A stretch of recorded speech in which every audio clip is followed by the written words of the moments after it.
second lecture on the mathematical physics, and today we guys are going to talk deep.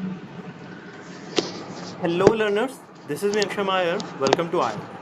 This is your very second lecture on the mathematical physics, and today we guys are going to talk deeply about the vectors. Starting on with the vectors, we will do some questions we have left in the previous chapter, that is questions related to the dot product and the cross product. After we will pursue with the representation of a vector in the coordinate space, and afterward we are going to talk about the vector calculus. So let me start from the very basic, that is our questions from the previous class. So let's start solving the question from the previous class, and afterward we are going to talk about the representation of a vector. How to represent a vector, which is very important, really important for your vector calculus part. Now let's start. So our first question in today's class is, if projection, these questions are related to the previous topic we have done in the yesterday's class. Projection of vector I cap plus j cap plus m k cap along 3 I cap plus 4 j cap plus 5 k cap is 19 by 9 root 2. Then value of m is, and the value of m is what? We have to figure out this. Now we have earlier talked about how should we represent the projection of a vector along the another. Let us call this vector as a vector, and let us call this vector as b vector. So this is our a vector, which is I cap plus j cap plus m k cap. This is our a vector. The next vector b vector is our 3 I cap plus 4 j cap plus 5 k cap. This is our another vector. We have to find the projection of this vector over this. So it basically simply means that I'm going to multiply a vector with the b cap. This is the projection of a vector over b vector. It will give me the projection of the a vector over b vector. What I'm doing here is, let's say you have a vector b in this direction and a in this direction. So I want the component of a in the direction of the b. So I'm taking b unit vector, which will give me the direction of b vector, only the direction of the b vector. I'm multiplying it with a, which will give me the component of a vector in this direction. So that's how I can calculate the component of a vector in the direction of b vector. So that's how to calculate this. Now he said the projection of this vector along this is simply 19 by 9 root 2. This is their projection. Now we have to figure out what should be the m for this scenario. Now how can we do this thing? Simply by taking dot product of these two things. So it will become I cap plus j cap plus m k cap into 3 I cap plus 4 j cap plus 5 k cap divided by 3 square plus 4 square plus 5 square. That's how the b cap can be written. So that's how the b cap can be written. Now let's move on. So simply multiplying these two quantities together, I am going to get 3 plus 4 plus 5m divided by 3 square plus 4 square plus 5 square. Now 3 square plus 4 square is simply again 5 square, and 5 square plus 5 square will result me, this is equals to 5 square. 3 square plus 4 square is another 5 square. 5 square plus another 5 square will give me twice the time of 5 square. Or I can also write it in this manner, 5 root. Right, I can write it in this manner also. The answer of the projection is simply 19 by 9 root 2. So this comes out to be 5 by root 2. This comes out like 4 plus 3 plus 5m divided by 5 root 2. And here 19 by 9 root 2. So simply root 2 and root 2 cancels out, and 5 multiplies here. 5 into 19 is equals to 9 times of 3 plus 4 plus 5m. And simply adding these two, it will become 7, and multiplying it with 9 will give me 63 plus 45m, and multiplying the 19 by 5. 20 multiplied with 5 is simply nothing else but 100, and then multiplying 90 by 5 will give me 95.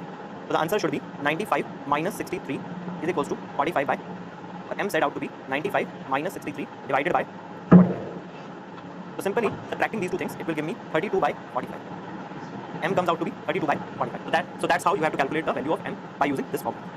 So we have put a condition here which said that the projection of that particular operator should be this or that. Now that's how to calculate the formulas or the questions related to the projection. Now let's move on to another question. It's a very important question. This question is very important and must be done.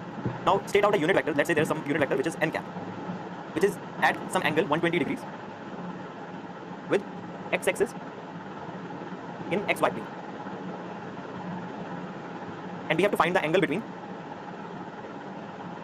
u vector, which is a I cap plus b n cap, and v vector, which is a n cap plus b I cap. So the angle between these is given is 60 degrees. They are asking for the condition when this particular is going to be 60 degrees, which is a equals to b. First condition state out a equals to b. Another condition state out a is equals to b by root 2. And the third condition states out b is equals to a by root 2. And the fourth condition states out b is equals to a by 2. So these are the four conditions. When should be this, the angle between these two is 60 degrees. It is basically stating out. Now let's do the answer of this question. We have I cap here, j cap here, that is x or y axis. Now it's stated out that there is some unit vector at 120 degrees from the I cap or the x axis, which is n cap. Now two vectors are written. First one is u vector and the another one is v vector. There are two vectors written. U vector is simply a I cap plus b n cap, and this one is a n cap plus b I cap, and the angle between them is 60 degrees. This is the entire situation given to us. But if it is 60 degree, when it should be 60 degree, what should be the relation between a and b? We have to state this thing out. Now how can we state this thing out? Is simply by taking the dot product of u and v. By taking the dot product of u and v, we will simply put the theta equals to 60, and we will take the magnitude and the dot product, and we will get what is in the relation between a and b. Now let's take the dot product of u and v. How can we take the dot product of u and v? It is a I cap plus b n cap, which is taking dot product with a n cap plus b I. Now taking first dot product, which is a square I cap dot with n cap. I cap dot with n cap is not 0, not 1 because they are not orthogonal at all. They are not in the parallel direction. Again, B with A will give me B A n cap dot n cap, which is 1. Which is 1 because it's nothing else but n cap dot n cap is nothing else but 1. Now A with B, I cap dot I cap, plus B with B, which is B square n cap dot with I cap. Now corresponding to these two statements, it will simply become 1. Corresponding to these two statements, n cap dot n cap is 1 and I cap dot I cap is also 1. But n cap dot I cap or I cap dot n cap is not 1. It is equals to magnitude of n cap, magnitude of I cap, cos of 120 degrees. It is equal to the cos of 120 degrees. And the magnitude of n and I you already know, it's the unit vector, so the magnitude should be unity. And the cos 120 is nothing else but minus 1 by 2. So this is what we have to substitute in the above equation. Now, by substituting this thing in the above equation, I get u dot with v as minus a square plus 2ab, simply adding the ab terms with together, minus 2b square. Or I can write it in this manner, half a square plus b square plus 2ab. That's how I can write it. Now this dot product, u dot v is equal to the magnitude of u and v multiplying with the cos, the angle between them, which is nothing else but the 60 degree. Right? Which is nothing else but 60 degree. It will come out to be 1 half of magnitude of u multiplied with the magnitude of v. That's how I can write this thing. Now I have to calculate the magnitude of both the things, u as well as v. Now let's start calculating the magnitude of u and v. Now in order to calculate the magnitude of this thing, I can write it as also taking the dot product of u and v. When we used to take dot product, when we used to take magnitude, we used to do only dot product only. But we don't have to represent because that time we used to take orthogonal and parallel axis. But in this case, we have some axis which is not orthogonal as well as not parallel at the same point. So we are going to take, which is a I cap plus b n cap dot with a I cap plus b n cap. Now this will simply become a square because I cap dot I cap is simply 1 and n cap dot n cap is also 1. So a square plus b square plus 2ab I cap dot n cap. I hope now you already come to an understanding how I did it, how I write here 2ab instead of writing ab I cap dot n cap plus b a n cap dot I cap. Instead of writing this thing, how I clubbed this thing, and as you already know that it follows the property of associativeness, that's how I can write it. Again, I cap dot n cap is nothing else but minus half. We have already calculated this thing that the I cap dot n cap is nothing else but minus half. So simply substituting this value, I am going to get here is a square plus b square minus ab. In the same manner, when we are going to calculate this thing, it will also comes out to be a square plus b square minus ab. It will also come out to be this thing, a square plus b square minus ab. Now simply substituting all the values in this equation. Now as you already know, I have calculated the value of all the things. I've calculated the values of all the things. I've calculated the magnitude of u, magnitude of v, cos of 60 I already know, the dot product value I already know. So simply substituting this value, it will become half a square plus b square plus 2ab is equals to under root of a square plus b square minus ab, again under root of a square plus b square minus ab into half because of the cos 60. Now simply multiplying these two, I will get a square plus b square minus ab into half and minus half a square plus b square plus 2a. This is the statement I am getting out. Now let me cut half on both sides. If I am going to cut half on both sides, it will become a square plus b square plus 4ab is equals to a square plus b square minus ab. Now let me take this a square plus b square this side and this ab on this side. It will become 5ab is equals to twice the time of a square plus b square. It will become this 5ab is equals to twice the time of a square plus b square. Now we had 4 options earlier. We have to check one by one which one satisfies this particular equation. Whichsoever satisfies this particular equation will be our answer. Now let's see which one is it. Now let me write this equation as this only. 2ab is equals to a square plus b square. Now our first option was a equals to b. Now if I put a equals to b, it will become 2a square and this side become 5 by 2a square, which is not equal and hence not satisfy this equation at all. Next one is a is equals to b by root 2. If I put a equals to b by root 2, this side will become 3 by 2b square and this side will become 5 by 2b square by root 3. Hence not satisfying the another equation. Next one is b is equals to, which is nothing else but a mirror image of the previous option, that's will not satisfy this again. Next one is b is equals to a by 2. Now let's put this thing 5 by 2 a into a by 2 is equals to a square plus a square by 4. This side will become 5 by 4a square and this side will also become 5 by 4a square. Hence our fourth option is the correct. That's how to do all the questions related to the dot product of the vectors. Now we will do some questions related to the cross product of the vectors and we will see how to solve cross product of vectors. This is a very important question that just I solved is a very important question. It is one of your previous question. It comes in your examination. Now let's solve some questions related to the cross product. Now if point, there are some points a, 1, minus 2, 4, b, 5, 3, 3 and c, which is p, m and n are collinear. Then value of m and n are. We have to find if these things are collinear, what should be the value of m and n. Now let's say, what does this thing mean? This is, let's say, our some vector a. This is, let's say, our vector b. This is, let's say, our vector c. These are 3 vectors. If they are collinear, we have to figure out what should be the value of this m and n. This is our c vector, b vector and a vector given here. So what we are going to do, we are going to subtract a and b because we can apply cross product over 2 vectors, not 3 vectors. So we are going to make this 3 vectors into 2 vectors. How can we do so? Simply by taking a position vector, which is a b vector. Now I'm not taking a vector, I'm taking a b vector, which is a minus b or b minus a vector. In this case, I'm doing b minus a vector, so 5 minus 1 I cap plus 3 minus 2 minus of minus 2 j cap plus 3 minus 4 k cap. It will simply become 4 I cap plus 5 j cap minus k cap. Now coming to the BC vector, I'm taking another vector which is BC vector. Now in this vector what I'm going to do is simply going to subtract again c by b. So 5 minus 3 I cap plus 3 minus m j cap plus n minus, sorry, let me take, so I previously taken AC vector, I'm going to take another AC vector as well. I was looking, you can do with the BC vector as well, but I'm going to take AC vector because I've done previous calculation regarding to the AC vector. So when I'm going to take AC vector, I'm going to subtract AC from A, so 3 minus 1 I cap, in the similar manner m minus 2 j cap plus n minus 4 k cap. So simply solving this, I'm going to get 2 I cap plus m plus 2 j cap plus n minus 4 k cap. This is what I'm going to get. Now if these three vectors are collinear, their position vectors or their vectors formed by subtraction of these things should also be collinear, and when I'm going to take the cross product of these two, it should result me 0. That's what we are going to do. We are simply going to take the cross product of AB vector cross with AC vector. When I'm going to take cross product, it will become I cap, j cap, k cap. AB vector I'm going to write, which is 4, 5 and minus 1, and the AC vector I'm going to write is 2, m plus 2 and n minus 4. So this will simply become I cap 5 minus 1 m plus 2 n minus 1 plus j cap minus 1 n minus 4 4 and 2 plus k cap 4 2 5 m plus, this is the vector. So it should result me I cap 5 into n minus 4 plus m plus 2 plus j cap minus 2 minus 4 into n minus 4 plus k cap, which is equals to 4 into m plus 2 minus 10. So these are the three equations I formed. It may look like one single big equation, but as it is 0, I can also write it in this form: 0 I cap, 0 j cap and 0 k cap.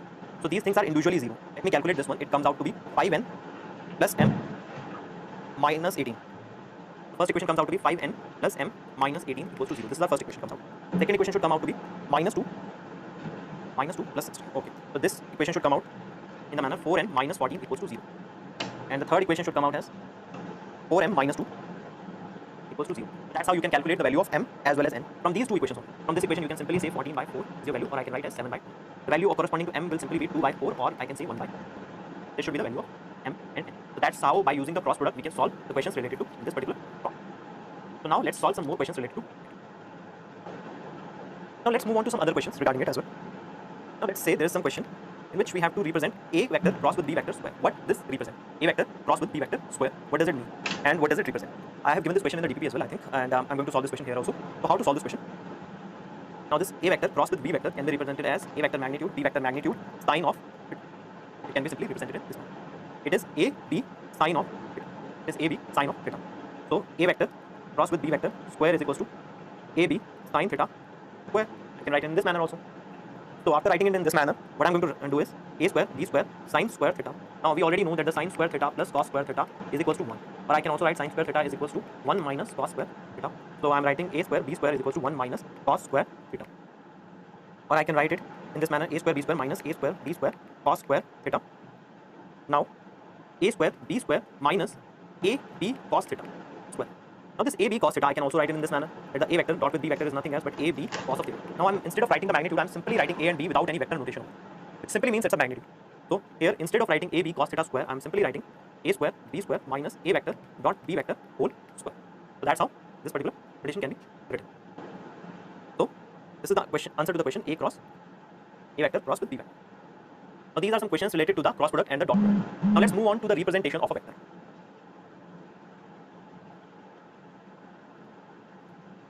We are going to talk about the representation of a vector, position vector, which is highly important when we are going to solve questions related to your vector calculus.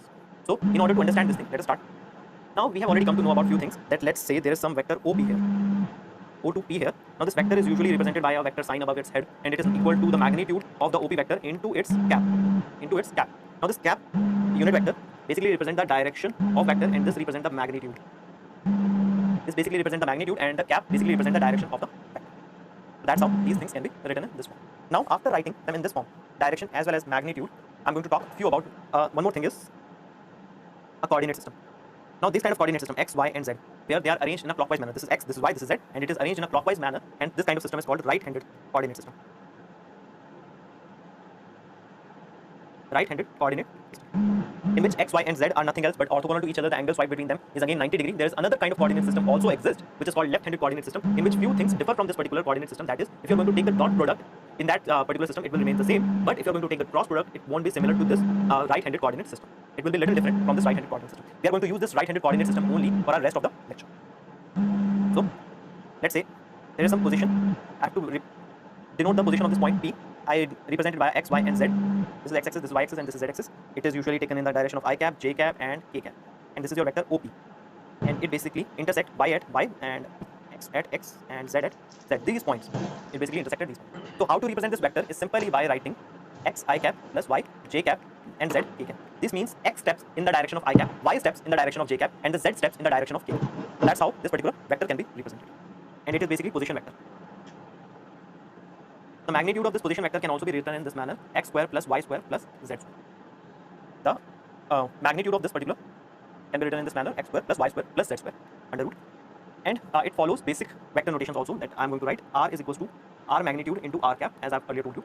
So simply, instead of writing this r and vector and then mode in front of it, I am going to write r only. So the r cap can be represented as r vector divided by its magnitude. So the r cap is usually written in this manner: x I cap plus y j cap plus z k cap divided by x square plus y square plus z square. It is usually represented in this manner. Now furthermore, simplifying this thing, it will become r cap will simply become x by r I cap plus y by r j cap plus z by r k cap. Now this r cap basically tells us about the direction. This r cap basically tells us about the direction, and this x by r and y by r and z by r's are nothing else but the cosines of these particular vectors or the directions. So now we are going to talk about the direction cosine of r vector. Now we are going to talk about the direction cosines of the r vector. Now here we have written x by r, y by r, and z by r. Now this x by r here, let me draw another position vector so that we don't have to tally from the previous page. So this is your x, y, and, or I can say I cap, j cap, and these positions are your x, y, and z. So this is your y. Now let's say this angle be beta. Now let's say this angle be beta. As you can see from here, this OP point is nothing else but perpendicular in this triangle, in this right angle triangle. So if I want to calculate the cos of beta, it will simply come out to be that the base, which is y, divided by the perpendicular, which is r. So that's how I can write corresponding to this particular triangle. In the similar manner, I can write for this cos of gamma, let's say this angle be gamma, which will come out to be z by r. In similar manner also, cos of alpha, which will come out to be x by r, if we say the angle between these two is alpha. So that's how the direction cosines are represented. It basically tells us about the projection or the component of the vector in these particular directions. Component of that particular vector in these particular directions, x, y, and z, or I cap, j cap, and k cap. And they are usually represented by L, M, and N. They are usually represented by L, M, and N. Now, as you have previously seen, the magnitude does not change. Magnitudes can remain same by changing the direction. But in this case, in this representation, even the direction cosines also changes with r cap. On changing direction of P, there is change in r cap as well as direction cosines. In the previous scenario, we have learned about this thing, that the magnitude does not change, only the r cap changes. But in this particular representation, your magnitude will also change as well as your unit vector. So a unit vector representation, direction cosines will also change. Your unit vector representation, r cap, will simply become L I cap plus M j cap plus N k cap. This will be here. Or otherwise, I can also write it in this manner: cos alpha I cap plus cos beta j cap plus cos gamma k cap. So I also can write. Now previously we have written r vector is equals to r into r cap. Now I'm going to use this r cap in order to figure out what is my r vector, which comes out to be r vector will simply going to come out to be r cos alpha I cap plus r cos beta j cap plus r cos gamma k cap. This is one of the representation of the r vector. Now let's simplify it more for the two-dimensional scenario. Let me take only two dimensions. This is along x, this is along y. Let's say this is your r vector, and the projection up to it with some angle alpha here, with some angle alpha here. So, and the projection on this one with, let's say, some angle beta. Instead of writing beta, let me only write 90 minus alpha. The other angle should be 90 minus alpha only, right? Which is nothing else equal to beta, let's say. So this is your x and this is your y. Then in this case, your cos alpha is nothing else but your x by r, and cos 90 minus alpha is nothing else but y by r. This simply becomes sine of alpha, which is equal to y by r. I used to write x cap is equals to r cos alpha I cap plus r cos 90 minus alpha j cap in this scenario. So it will simply become r cos alpha I cap plus r sine alpha j cap. So this is your r vector represented in this one. You can also calculate by putting r vector is equals to x I cap and y j cap, in which scenario you can put the value of y from these two equations and can result into this equation again. So that's how your y r vector can be represented in this manner. So that's how the vector can be in two dimensions can be represented. We will talk about the vectors in the three dimension also when we are going to talk about the spherical coordinate system. This is again the polar coordinate system. This can also be treated as a polar coordinate system, but today we are just writing how to write the position in the terms of position, how to write the positions in the term of vectors. This is what we have learned today only. in some other classes, we will learn about how to write positions in the term of spherical polar coordinates and cylindrical polar coordinates, Christian coordinates, and all other things also. So that's how to write the position vector. Now let us start with the vector calculus, for which we have done this representation so far.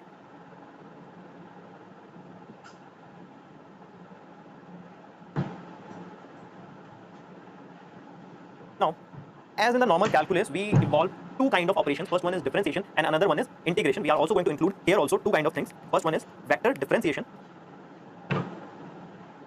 and next one is vector integration. First one is vector differentiation, the another one is vector integration. So we are going to use these two kind of things in order to find out the calculus of the vectors related. Usually in the calculus part, we only talk about the vector differentiation as well as only the integration part. But with the scalars, here in the vector calculus, we are going to talk about the same parts with the vector quantity. Now let's start with the vector differentiation and then let's talk about it, why we learn this particular representation. Starting on with the vector differentiation. Now let's say we have some y which is function of x, usually represented in this manner. Let's say if this f of x is nothing else but a scalar quantity. In that scenario, we used to differentiate it in this manner. The value of the definition of the differentiation goes like this: that the limit h approaches to 0, f of x plus h minus with f of x divided by h. This is the basic definition of the differentiation. Right? But in today's scenario, what we are going to do, we are going to use the vector quantities. This is for the scalar part. When your function is a scalar function, this is then. But when we are going to talk about the vector function, let's see what is the change here.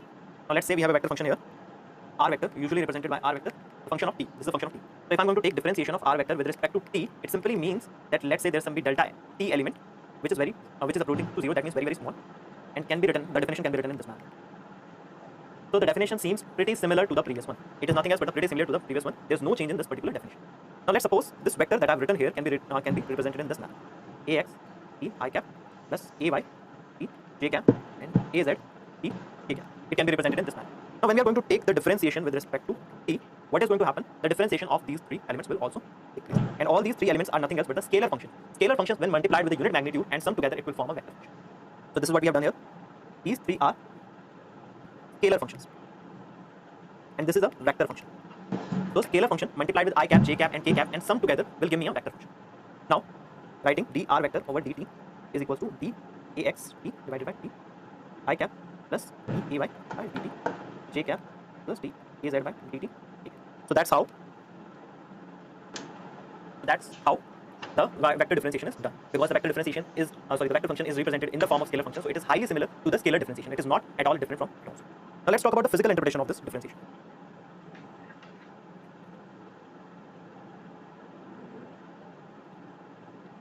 Now let's talk about the physical differentiation of this. Now let's say we have this r which is function of t. It is nothing else but a position vector. It is nothing else but a position. Now as it is a position vector, and the position corresponding to it, t is represented here.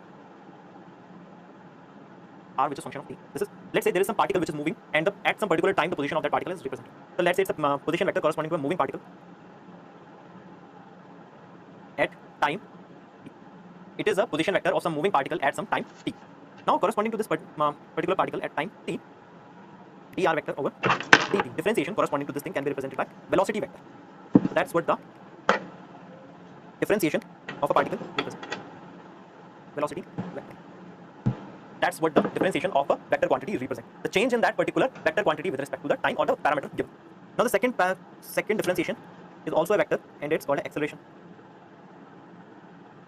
And it is also called acceleration. So taking differentiation how many times does not change the vector into a scalar or anything else like this at all. It simply remains a vector, and first time differentiating it will give me the position, the change in the vector function with respect to time, first time, and the second time it gives me the change in the velocity with respect to the time. So this is how physically these things are represented. So let's say I'm again taking r vector as this.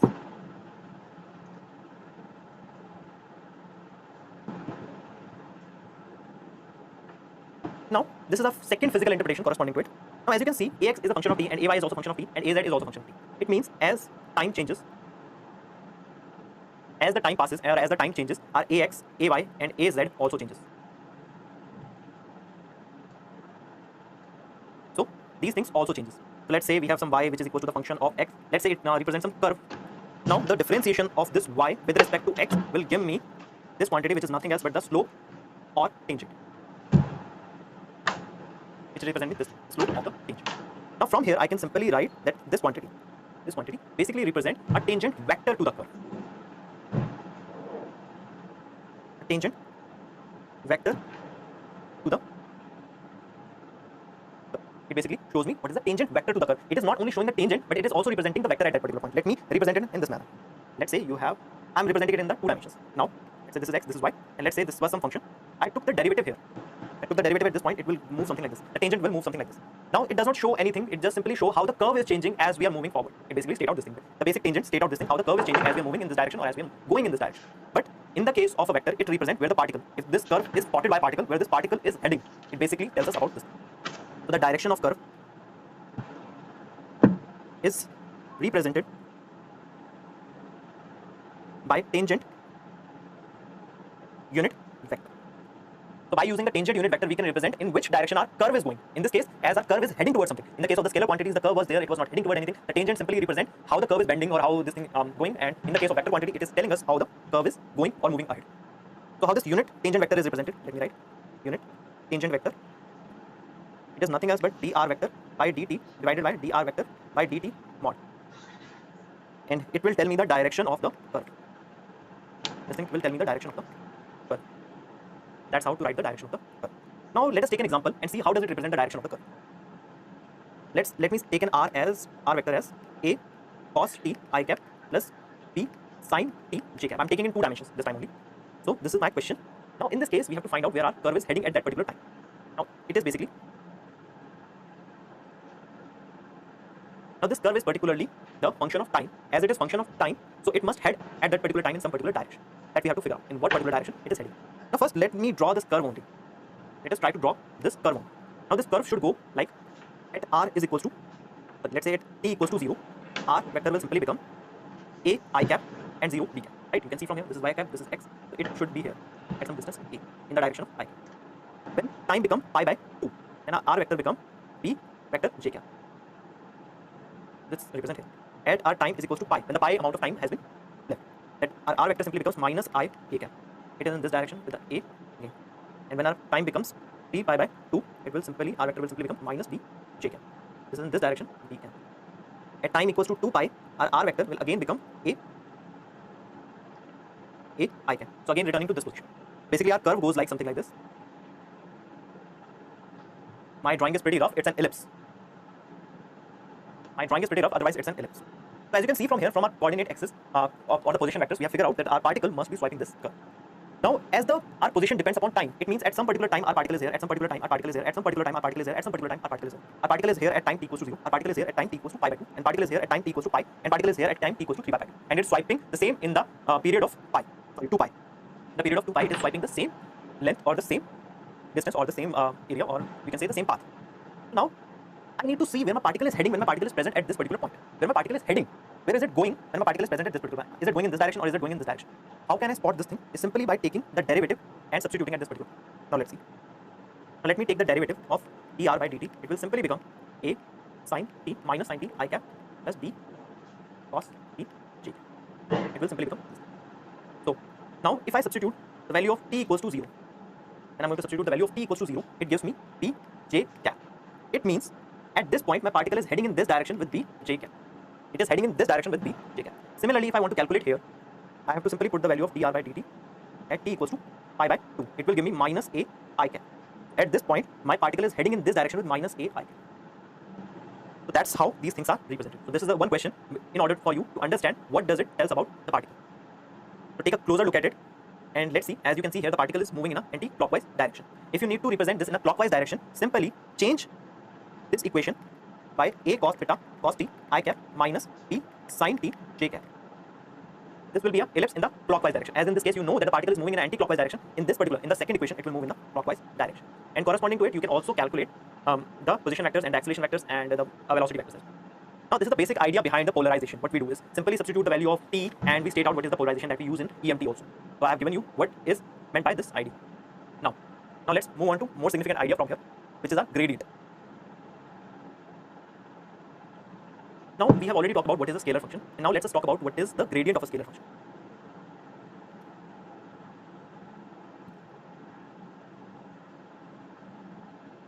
Now let us talk about what is the gradient of a scalar function. Now, as you can see, in your room you might have switched on your AC or switched on your heater if you are cold right now. So it is heating it heats up your room quite well, but how does this temperature or how does this heat travels from one part of your room to the other part? As it is a scalar quantity, right? It's a scalar quantity, it's a scalar field. How does it travel from one part to other part? We are going to talk about these. Now the temperature is a scalar quantity, you already know. And the temperature varies with coordinate. For example, let's say I have drawn a coordinate axis in your room. If I measure the temperature here and measure the temperature here, they would be really different. So the temperature basically depends upon the coordinate systems. Depends upon coordinates. It's not a vector quantity, but it depends upon the coordinates. As we are going far away from the heater, let's say this is our heater, and as we are going far away from our heater, our temperature decreases down. So somehow it is related to some vector function. And how does this related to the vector function? How does this distribution of temperature related to the vector function? That's what we are going to think about. So this distribution of temperature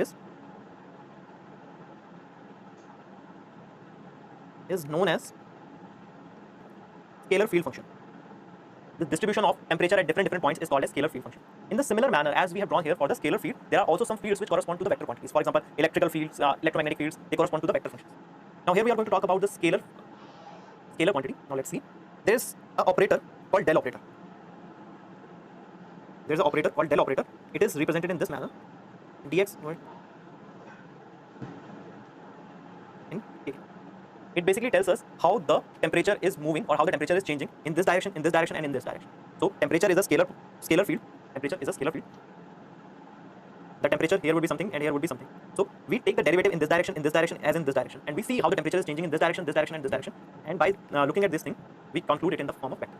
So taking the dot product of this del vector with this temperature will give me how this temperature is varying in these three directions, x, y, and z. So this is a vector operator. This del vector is a vector operator. And remember this thing, when I say vector operator, it does not mean a vector. This quantity is not a vector, it's a vector operator. This quantity is not a vector, it's a vector operator. Vector operator means it does not behave like vector. It will be operated over some function. After that, the resultant will behave like a vector or a scalar depending upon what it behaves, on what it is operated. So it is not vector. How I'm stating this thing, as you already know that the a vector dot b vector is equals to b vector dot a vector. This is the basic concept of a vector, right? But in the case of del vector, it is not it. These things are not equal. So it is not a vector, it's a vector operator. This is very crucial information. So when this operator operates over a scalar function, it will result me as vector function. Operates over on a scalar function or vector function,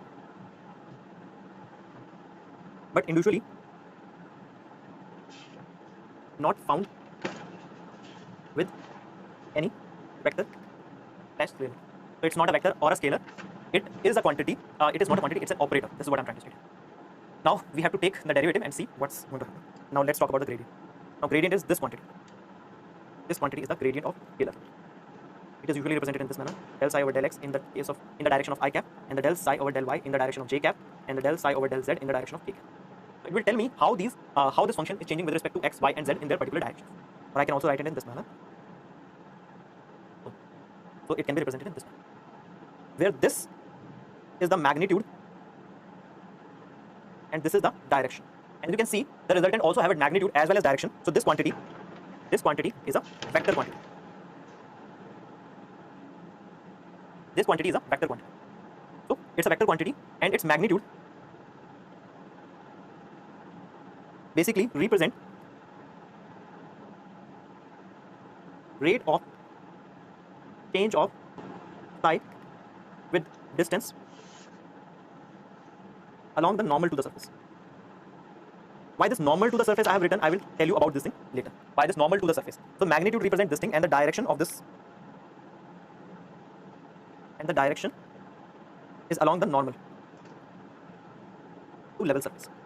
So what this gradient is telling us, let's say there was some temperature T1, and let's say there was some source present here, but this source radiate out temperature or will change the temperature of the room in the uniform manner. It does not change like here T1 at the same distance r and here T2 at the same distance r, right? At the same distance the temperature will be same.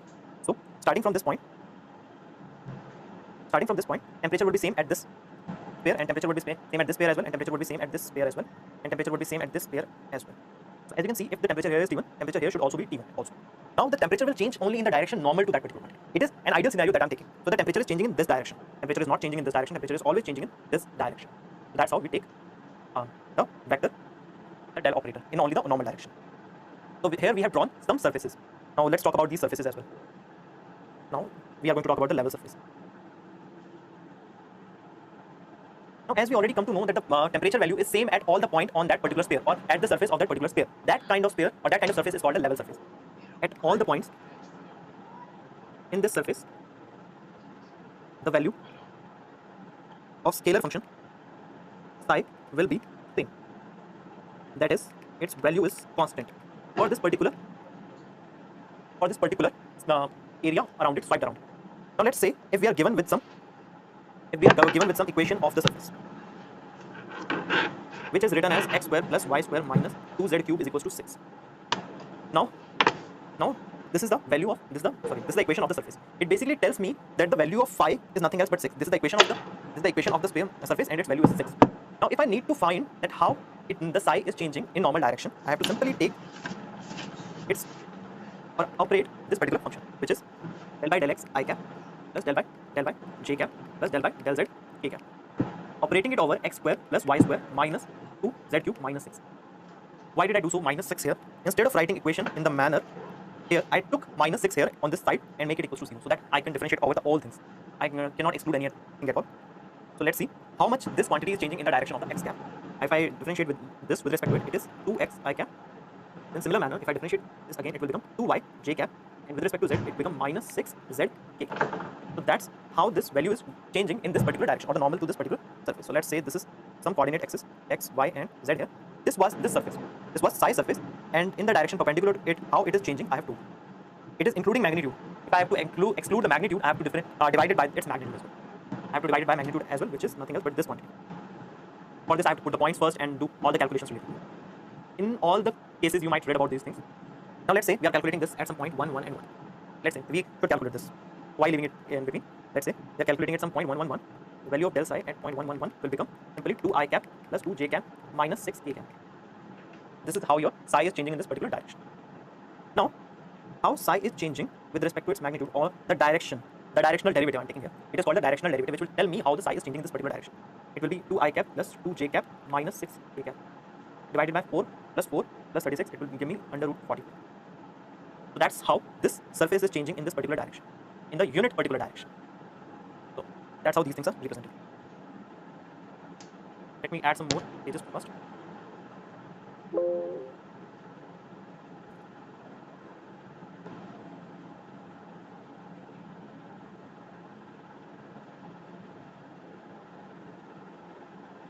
Now let me summarize the previous idea here.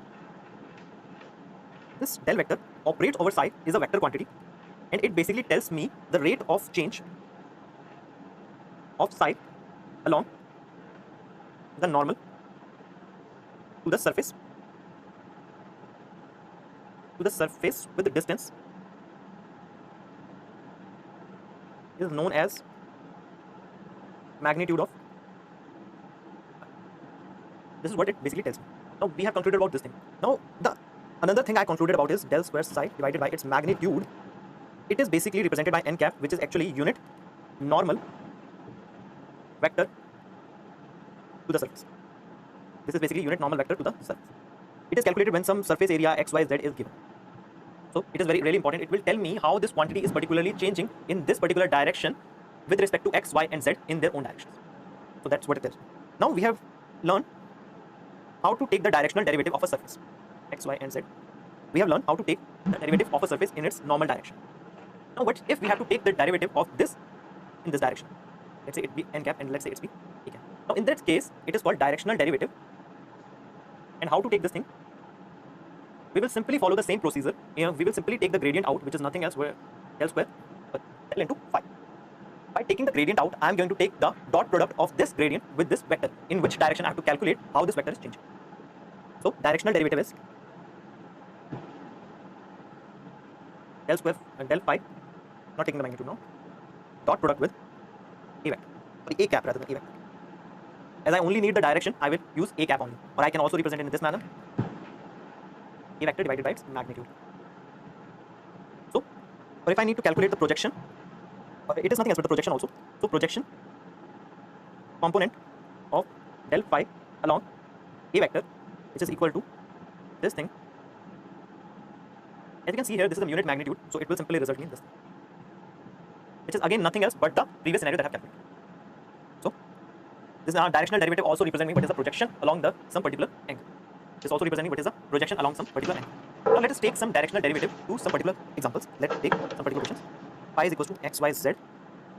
Phi is equals to x square plus y square plus z square, and phi is equals to x square by a square plus y square by b square plus z square by c square at points a by root 3, b by root 3, and c by root 3.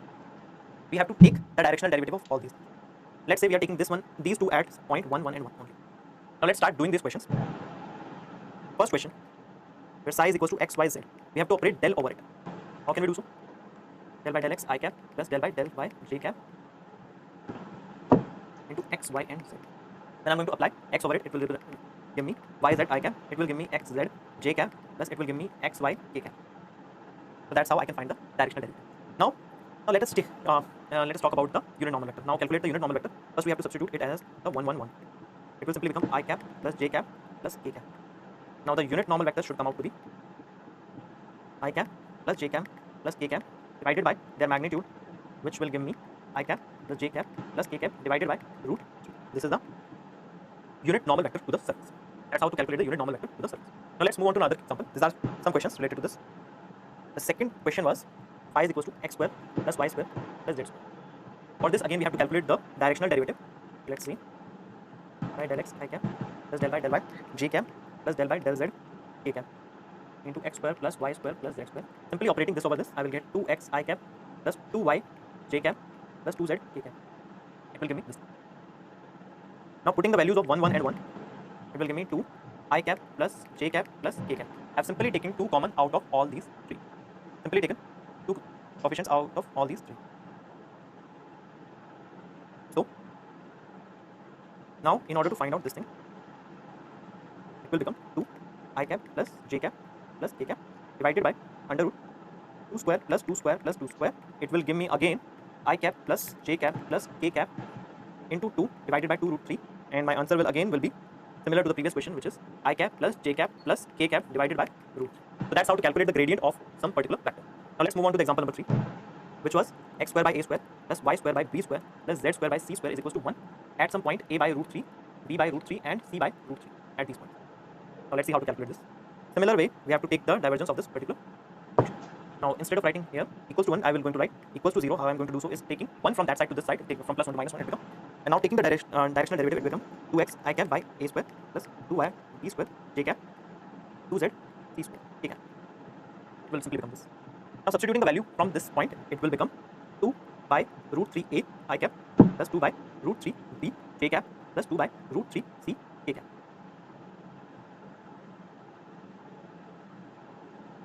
It will simply become this. Now taking the magnitude of this thing will be 4 by 3 a square plus 4 by 3 b square plus 4 by 3 c square. And I can also write it in this manner: 4 by 3, 1 by a square plus 1 by b square plus 1 by c square. I can also write it in this manner. And taking this one out, it will become 2 by under root 3, 1 by a square plus 1 by b square plus 1 by c square. Now dividing these two things, it will become 1 by a I cap plus 1 by b j cap plus 1 by c k cap divided by 2 by under root 3, 1 by under root a square plus 1 by under root b square plus 1 by under root c square. So I have divided these two values, done nothing else. Simply dividing these two and taking LCM, it will become b c I cap plus a c j cap plus a b k cap divided by b square c square plus a square c square plus a square b square. When I multiply these three, it will become a square b square c square, and above also abc. When I take them out of under root, it will simply become abc, and simply it will reduce down to this state. So here we have solved some questions related to the gradient, but this topic is not over yet. We will discuss it further in the next lecture also. So this is it for now, guys. Thank you guys and happy New Year. Hello learners, this is Niksha Iyer. Welcome to iFetch. This is your very second lecture on the mathematical physics, and today we guys are going to talk